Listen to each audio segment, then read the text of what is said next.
Good morning mga kanena! Day 18 in the Philippines at ayan tayo muna mag-almusal. At ayan gigising na nga ang aming baby Kyol. At inilagay ko na nga sa kanyang ulo itong aking in-order na ipit. At ayan nga nung paglabas nga ng kubo ay mauutas ng pagtawa ang kanyang mga nona. Ika nga ni Ma'am Shea, banas na banas daw, bakit ko daw yun inilagay?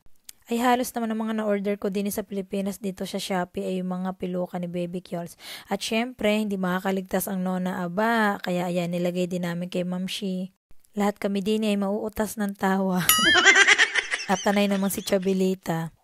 So ayan, napunta nga kami ng kubo at nadinig nga ang kanyang mga tito, ang aming mga pinsan. So, nung time nga yan, ay bagong labas sa ospital si Nena, kaya bumisita ang kanyang inaanak na si Hudson at saka ang kanyang kumaring si Hannah. Ay nung ibinaba nga si Hudson sa sahig ko, tuwan-tuwa ang aming baby Kyols dahil ang dami nga naman niyang nakakalaro dito sa Pilipinas. Ay minsan pagkakagising nga niya ng umaga, nandun agad ang mga kalaro at nagpupuntahan agad. Talagang pagbalik ng Italia, maninibago ang aming baby Kyols.